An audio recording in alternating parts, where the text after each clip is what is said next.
Jadi ibu pengennya kudung warna hijau.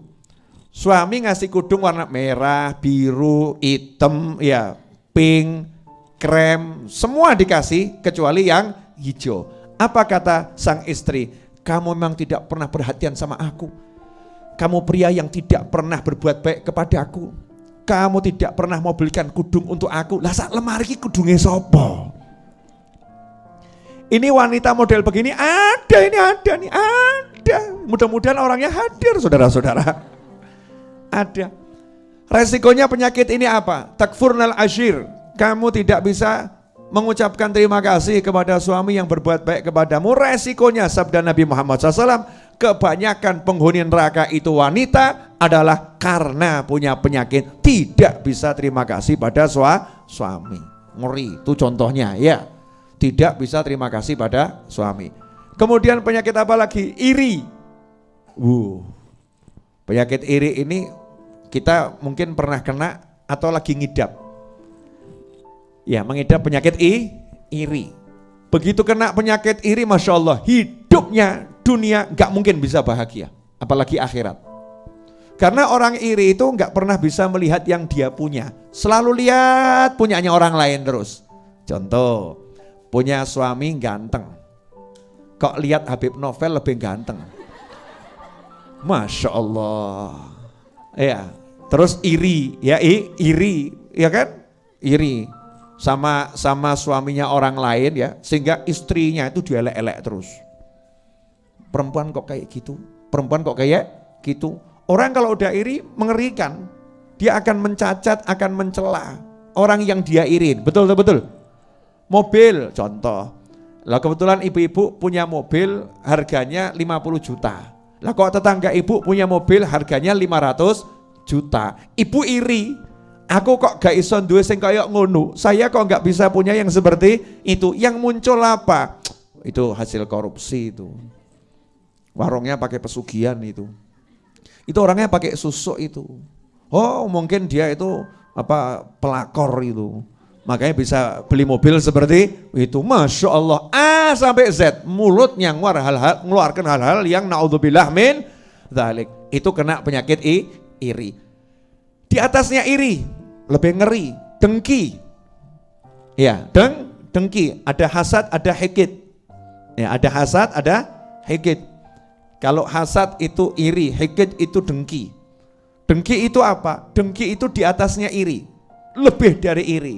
Sudah enggak senang orang lain dapat nikmat yang lebih, pengen nikmatnya hilang. Contoh tadi, gitu ya, contoh tadi, lah kok temennya punya suami lebih ganteng, ya itu iri, terus plus ditungakno gendang mati. Mudah-mudahan suaminya cepat mati, biar tahu rasanya jadi janda, enggak punya suami. Masya Allah. Ini perempuan model seperti ini, yang iri dengan model apapun tadi, atau mobil, mudah-mudahan mobilnya itu ketiban watu remuk gitu ya. Mudah-mudahan masuk ke jurang, ya naudzubillah min dzalik. Menginginkan nikmat itu lenyap dari orang lain, itu namanya dengki, bahaya itu. Dengki itu mengerikan luar biasa. Kemudian penyakit lagi, ini masih saudara semua nih, rata-rata penyakit itu bersaudara. Iri, dengki itu ya, itu bersaudara. Ada penyakit yang namanya ujub, bangga diri. Belum sampai taraf sombong. Jadi ujub. Aku. Tapi dia memunculkan akunya, gak pernah lihat Allahnya, paham ya? Lihat kemampuan dirinya, saya kok. Gak lihat Allah. Kalau gak saya gak bisa. Saya. Itu namanya ujub. Contoh, ibu pinter masak. Ya. Kemudian kok nyuguhkan orangnya seneng, nyugi orangnya seneng, enak ya. Terus di hati ibu ngomong, memang aku jago masak, ahli masak, memang saya pinter masak. Tanpa merendahkan orang lain, ujub, berbangga diri, bahaya itu. Itu menghancurkan amal.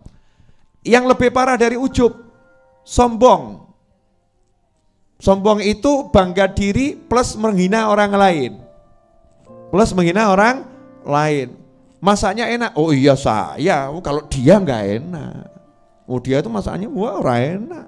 Apalagi yang di pojok sana, nggak enak sambil duding gitu ya. Itu nggak enak itu. Merendahkan orang lain, an yaqira. Jadi merendahkan, menghinakan muslim yang lain itu adalah kesombongan dengan melihat dirinya yang punya kemampuan. Na'udzubillah min dzalik. Ada yang nanya, Habib, lah kalau saya bangga tapi karena saya bisa sesuatu untuk syukur boleh enggak? Nah ini bedanya tipis. Ada orang yang bangga tapi syukur. Kalimatnya lain. Masakanmu enak, alhamdulillah, alhamdulillah saya dikasih Allah kemampuan masak. Ya Allah terima kasih. Ya itu ke Allah Subhanahu wa taala. Itu yang namanya kalau kamu dikasih nikmat sama Allah, sebutkanlah. Wa amma bi ni'mati rabbika fahaddits. Itu bukan ujub. Itu bukan sombong karena dikembalikan pada Allah Subhanahu wa taala dan tidak pernah merendahkan orang lain. Nah, penyakit yang saya sebutkan ini diantaranya. Kalau kita kena, urusannya nggak selesai dengan mati. Kalau corona dan kawan-kawannya dengan mati selesai. Tapi kalau penyakit yang saya sebutkan tadi, itu mati nggak menyelesaikan. Mati baru permulaan. Masya Allah. Langsung disambut sama malaikat mungkar wa nakir. Ngerinya luar biasa. Raqib dan Atid memberikan laporan. Raqib Atid ngasih laporan, mungkar nakir nyambut. Malaikat azab siap ngajar. Itu baru di kuburan. Keluar dari kuburan masuk alam kebangkitan. Dikasih tempat yang panasnya luar biasa, enggak dapat naungan. Dari kebangkitan dihisab, hisabnya itu akan berat, kemudian akan diseret ke neraka. Na'udzubillah min dzalik. Makanya ikhwani rahimakumullah, justru kita sekarang ini harus fokus sama penyakit hati ini loh, penyakit hati. Kalau hatinya sehat, enggak akan bingung dengan apapun. Ini sekarang karena hati banyak yang sakit, Masya Allah. Itu lihat orang jalan di jalan tuh mungkin timbul su'dzon, gitu ya, prasangka buruk. Jangan-jangan dia kena corona tuh. Jangan-jangan itu yang di kanan saya kemarin dari mana ya? Jangan-jangan dia tertular, nanti nulari saya. Jangan-jangan ono wong watuk sidik. Ada orang batuk sedikit, wah virus corona itu. Disingkiri. Dijauhi, yang ada prasangka buruk. Na'udzubillah min dzalik. Bahaya ini. Muslim Indonesia enggak boleh begitu. Harus prasangka baik dengan kanan kirinya, depan belakangnya, atas bawahnya, semua diprasangkai baik. Tetapi kita akan waspada caranya jalankan sunnah Nabi Muhammad SAW. Itu namanya waspada. Waspada caranya baca doa. Waspada caranya baca sholawat. Waspada caranya hiduplah dengan gaya hidup yang sehat, makan saat lapar, berhenti sebelum kenyang. Itu ajaran Nabi Muhammad Sallallahu Alaihi Wasallam. Kalau terpaksa ambil paketnya orang awam, makan walaupun masih kenyang tapi nggak kekenyangan. Sepertiga untuk nafas, sepertiga untuk makan, sepertiga untuk minum. Itu cara makannya orang awam. Cara makannya orang-orang yang lebih khusus, kalau lapar baru makan, belum kenyang udah berhenti. Kalau cara makannya para wali yang tingkatnya tinggi, makannya cuman sesuap sebagai syarat nyambung kehidupan. Sebetulnya enggak makan pun kuat, tapi nanti kalau enggak makan itu syariatnya dilanggar. Syariat mau nyambung hidup harus makan. Luqaimatun yuqimna bihas sulbah. Dia terpaksa makan sesuap untuk syarat saya ini manusia, saya jalankan syariat, saya harus hidup. Dengan sesuap itu Masya Allah, satu hari kuatnya luar biasa. Seperti Imam Nawawi, seperti Imam Malik. Imam Malik rahimahullah itu cuman buka dengan secuil kurma, sahurnya dengan seteguk air. Ke toiletnya 14 hari sekali. Sementara kita ke toilet satu hari 14 kali. Masya Allah. Beda-beda tipis, angkanya sama kok. Ya angkanya sama. Dah itu bab corona selesai. Nggak usah bingung sama corona. Insya Allah nggak ada yang kena, amin. Kalau kena yang namanya muslim ya, kena itu ya nyantai-nyantai saja. Terus berpikir positif, insya Allah sehat. Mati wis wayahe, selesai. Kalau meninggal itu udah waktunya. Persiapkan diri. Setiap orang ini kan ngantri mati, toh nggak usah nunggu penyakit.